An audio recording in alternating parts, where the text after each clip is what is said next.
I didn't find out from my father. I didn't hear it from my sister. I saw it online. A public poll. With my photo.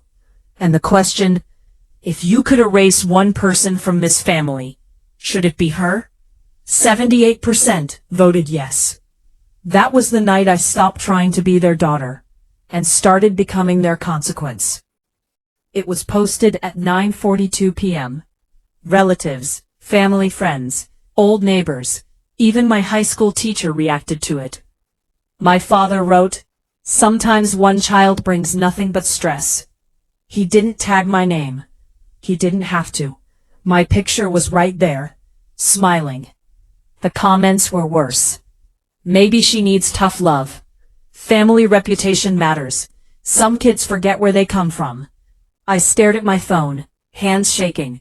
Not because strangers were judging me, but because my own father had asked the world if I deserved to exist in his life.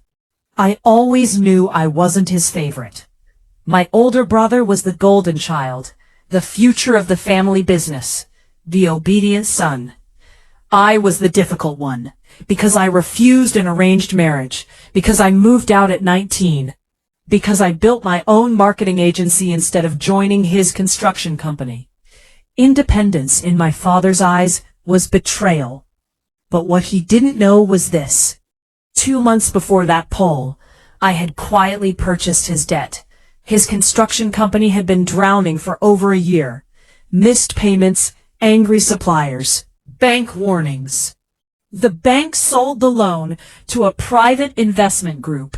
That group was owned by me, through a holding company registered under a different name. He thought he was humiliating a powerless daughter. Legally, he now owed everything to the person he tried to erase. I didn't comment on the post. I didn't argue. I didn't cry publicly. Instead, I called my lawyer. We activated the default clause. 72 hours to repay the outstanding amount, or assets would be seized. Assets including the family home, the office building, all company vehicles. When the official notice arrived at his office, he laughed. He thought it was a mistake, until he saw the director's signature. Mine. 3 days later, he called an emergency family meeting. I walked into the same living room where he once told me I was embarrassing the family. Nervous. My mother's eyes were red from crying. My brother wouldn't look at me. My father tried to sit tall, but his hands trembled slightly. "Why are you doing this?" he asked. I opened my laptop calmly, projected something onto the television. The poll. 78% yes.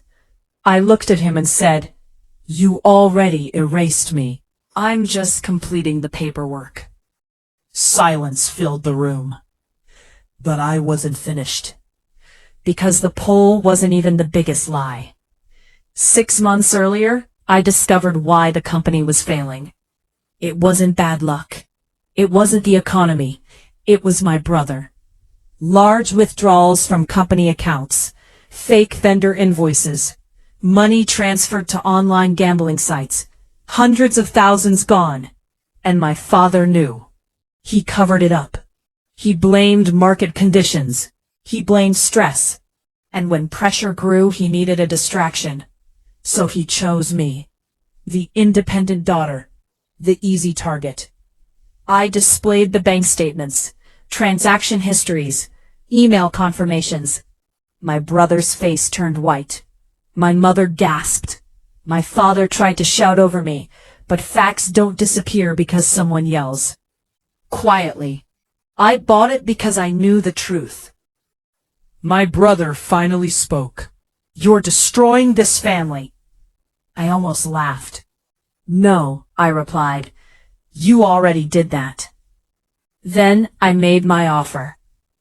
I will restructure the debt.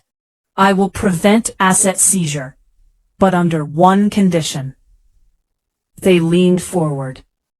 "You publicly admit the truth. You delete that poll, and you transfer operational control of the company. My father's pride was louder than his voice. But survival is louder than pride. That same night, he posted again. Not a poll, an apology. Public, detailed. He admitted financial mismanagement. He admitted blaming the wrong person. He admitted that the earlier post was written out of anger. The original poll disappeared. But screenshots never do. For weeks, relatives whispered. Some apologized privately, some avoided me completely. But here's the twist no one expected. I didn't just restructure the debt. I reorganized the entire company. I became majority decision maker. My brother was forced into rehab as part of the legal agreement. And my father? He now needed my approval for every major financial decision. The man who once asked if I should be erased now waited outside my office for meetings. Months later, at a family gathering, something strange happened. My father stood up to make a speech. I expected another subtle insult. Instead, he said, "My daughter saved this family business." People clapped. My mother cried again. But I didn't feel victory. I felt clarity. Because the truth is, I didn't save them. I saved myself. The poll was meant to humiliate me, to make me small, to pressure me into obedience. Instead, it gave me freedom. Freedom from needing approval.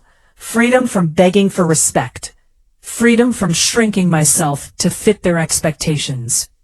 The biggest twist? I eventually sold the company. A year later. For a profit. I kept the family house in their name, under strict legal protection. But I walked away from daily control. I built something new. Bigger. Cleaner. Mine. Message I ever received from my father about that night was simple. I was wrong. He didn't add anything else. He didn't need to. Because when he asked the world if I should be erased, he accidentally erased the version of me that needed his love to survive. And what replaced her was someone he never saw coming. He asked if I should disappear. Instead, I became impossible to ignore. And this time, no one voted against me.